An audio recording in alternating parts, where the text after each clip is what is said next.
the Seiko Speedtimer, a $950 Seiko Quartz. How about that? Well, that sounds way over the top and far away. This limited edition Seiko Speedtimer is the latest example that Seiko is trying to move upmarket and compete with the Swiss at the lower end of the luxury market.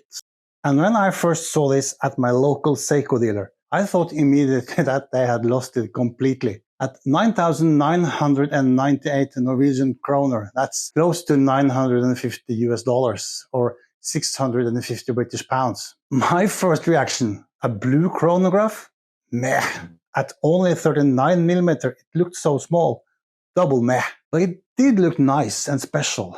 And it comes with an extra calf leather strap with a nice and soft touch to it. So this adds some additional value as well. And it has a special packaging, a limited edition box, and that box is a lot nicer than Seiko usually offers. Seiko loves their limited editions, and this is a 3000 run, limited to Europe only. Released in December 2023. It's still easily obtainable here in Europe, so it might not yet be the smashing hit Seiko expected, but you can rest assured it will sell out. So if you're keen to get one, act sooner than later. I'm sure Seiko has their reasons for doing all these limited editions over and over and over again. And I understand the reasoning behind it. They're playing on this fear of missing out. But this is a watch that deserves a permanent place in the Seiko lineup for a decade or so. And there are plenty of other models that they could discontinue over this one. So Seiko works in mysterious ways. Anyways, back to the watch. Now, to be frank, well, I'm not Frank, I'm Hans and you're not, but you're welcome to my channel. This was a loaner from a local Seiko dealer. So you'll have to bear with me for not removing the tags and the stickers on this watch during the footage. Hope it doesn't disturb you too much. I must say this watch really caught me by surprise, because at first I wasn't really impressed. But after a few days with it, I really did not want to return it. First of all, the design. It looks smashing with its 3 registers, and that color and those hands and accents.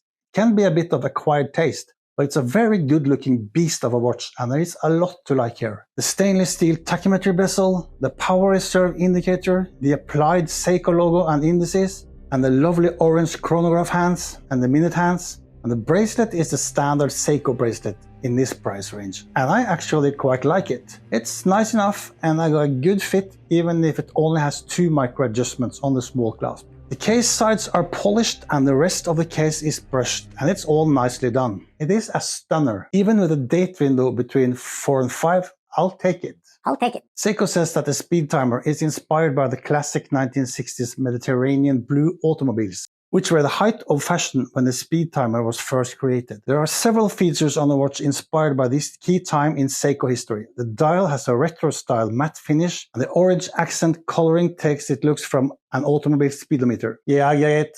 You gotta have some branding and some history and some marketing to justify everything, right? And this one makes perfect sense. And the inspiration can be vintage, but the technology in this watch is modern, with sunlight being collected through the subdials to power the watch's quartz movement. It's a sweet, sweet watch. But this watch is part of the Prospex line. It has this X on a dial, the Prospex logo. But it's hard to tell what this watch has in common with the rest of the Prospex lineup, isn't it? They're all really tough watches, diver's watches, field watches. And they have 200 meters water resistance. And they're built to take a beating. This one is not tape.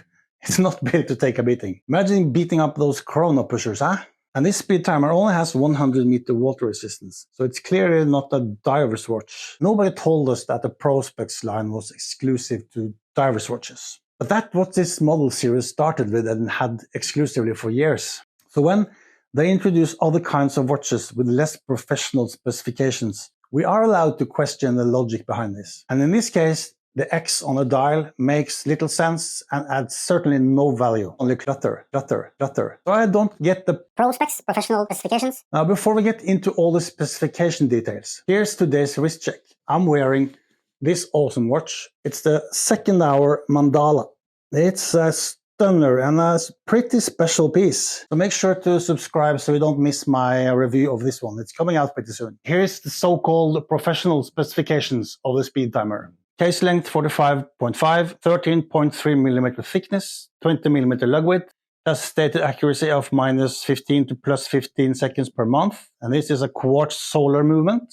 And the 13mm height or the 13.3mm height is a good example of specifications that don't tell the whole truth. Curved lugs makes it very nice, even on my 22cm wrist. And this is a prime example that numbers are just that, only numbers. So trying on a watch is essential before deciding. It certainly has good legibility for a chronograph. And there are quite a few Seiko chronographs that they forgot that the main purpose of a watch, well, except for looking good, it should be easy to tell the time, shouldn't it? And the packaging is superb for a Seiko Prospex watch at this price point. So there's a lot of things to like here. And of course, there's room for improvement. Seiko is infamous for misalignment, and why should this watch be an exception? The small second hands does not really hit any second markers, does it?